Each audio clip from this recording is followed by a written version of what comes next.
لێگەرینا لە ئاوێ بوویە کاری هەری گرنگ li vî bajarî. Nabe gorojek derbas bibe bêyî golî kolanan, dîmenê sîtêran û kolana bîran werin dîtin. Diyar e got krîza avê li Hesekê bi dawîna be. Ev ziman helê welatiyan e. Li te xa Salihiyê wehîda bi zarokên xwe re her sibeh li avê digere.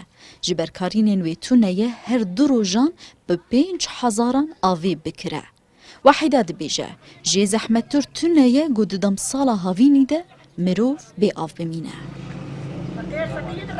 Ev îro heşt wan bê avin. îro heşt ro av tuneyî. Em ê ava teal bişîn ne şuştin pê dibe û ne kar pê dibe. Yani em gelkî şerşehîne.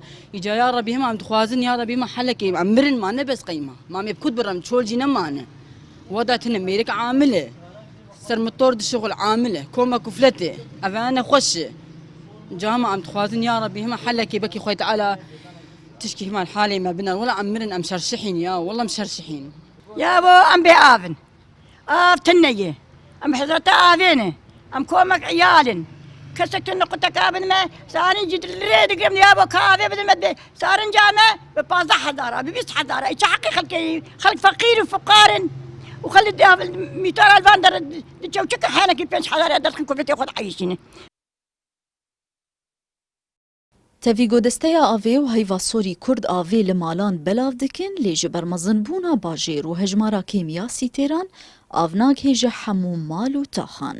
Hevseroka desteya avê li kantona Hesekê didizanîn ku ew niha li ser projeyekê kar dikin û nêzî 5 bîrên avê li gundewarê Hesekê amade dikin. Li gorî rêveberiya avê projeya wan dê 20,000 metr mukab av rojan e. ji bo tevaya kantonê peyda bike. ما هناك دردوري بنجي بيري الحمل ستاسيونا حمي ما كولاندن يعني عم بيجن دمك حري نزيك دي اف بيجي تكفن خدمتي دوي هناكي روشا باجار باش بيبا يعني عم بيجن هيزا فابيرا 1000 متر مكعب دي ساعتي دي يعني روجانا امي 20,000 متر مكعب اف جوا بقرن بيستي جو جوا بيرا در كفن تفلي بيستي جو جعلوكتي يعني عم بيجن و 5 صدي روشا آوید هندری باجاری حسکی دباش ببه. Navenda Helok gosîh bîrên avê li xwe digire av ji bo tevaya bajar û gundewarê Hesekê peyda dikir. Lê piştî goçekdarên opozisyona Sûriyê destê xwe li ser navendê danîn, gelek caran kar li navendê tê rawestandin û cara govvedgere kar jî bi tenê 7 ta 15 bîran kar dikin lewma gelek tax av nakêje wan. Lava Esad, Kurdistan 24 Hesekê.